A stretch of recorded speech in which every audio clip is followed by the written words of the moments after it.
संयुक्त राष्ट्र सुरक्षा परिषद में भारत की स्थायी सदस्यता वैश्विक शांति के लिए अनिवार्य है। और फिलहाल जो वैश्विक परिस्थितियां हैं, जिस तरीके से विभिन्न राष्ट्रों में भारी युद्ध चले हुए हैं और ये किसी भी समय विश्व युद्ध में परिवर्तित हो सकते हैं, तो उस चीज़ को देखते हुए भारत जो एक ऐसा देश है जिसकी जो दृष्टिकोण है वो व्यापक है, वैश्विक है, वासुदेव कुटुंबकम विचारधारा है। मतलब मैंने देखा है कि जितने भी राष्ट्र उसमें स्थायी सदस्य हैं उनका जो नज़रिया है चीज़ों को देखने का वो निजी है, लेकिन जो भारत है इसका किसी भी चीज़ के लिए, किसी भी यूनाइटेड नेशन में वोटिंग के लिए भारत का जो नज़रिया है वो निष्पक्ष है और वैश्विक शांति के लिए है। और कई अभी जैसे यूक्रेन और रशिया के युद्ध में कई बार वोटिंग हुई और इजराइल और हमास के युद्ध के विषय में कई बार जितने भी वोटिंग हुई, भारत ने कभी इस चीज़ को नहीं देखा कि इजराइल उनका मित्र राष्ट्र है या रशिया उनका मित्र राष्ट्र है। उन्होंने जो वैश्विक शांति के लिए और उन देशों की जनता के हितों के लिए वोट जैसे उन्हें करना चाहिए, उन्होंने बिना किसी लाग लपेट के उसी तरीके से वोटिंग किया है। और उसके अलावा भी भारतीय सेना, भारतीय राजनीति, भारतीय लोग, भारतीय देश वैश्विक शांति के लिए आज नहीं शुरू से ही इनका योगदान बहुत अधिक है।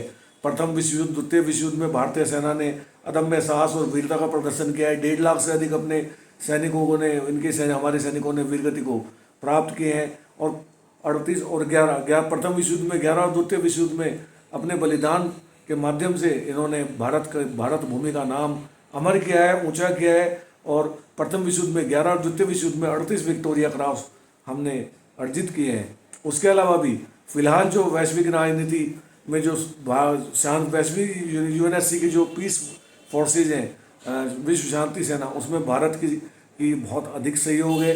और कहीं पे भी अगर कोई ज़्यादा सेंसिटिव परिस्थितियाँ होती हैं तो वहाँ पे सबसे अधिक भारतीय सैनिकों को लगाया जाता है, भारतीय शांति सैनिकों को लगाया जाता है, क्योंकि विपरीत परिस्थितियों में इनकी कार्य क्षमता, इनकी जो कार्य दक्षता है वो अद्भुत है। तो मैं यूनाइटेड नेशन से कहना चाहूँगा कि वो कौन वीटो पावर का प्रयोग कर रहा है, कोई कुछ भी कर रहा है, लेकिन अगर आप लीग ऑफ नेशंस की तरह अपना वर्चस्व खोना नहीं चाहते और अपनी विश्वसनीयता को और ज़्यादा बढ़ाना चाहते हैं तो यूनाइटेड नेशंस की जो सुरक्षा समिति है उसमें भारत की स्थायी सदस्यता तुरंत प्रभाव से भारत को मिलनी चाहिए, उसका अधिकार है। और ये आपके स्थायित्व और आपकी गुणवत्ता और आपकी विश्वसनीयता के लिए भी बहुत जरूरी है। नमस्कार, जय हिंद, जय भारत।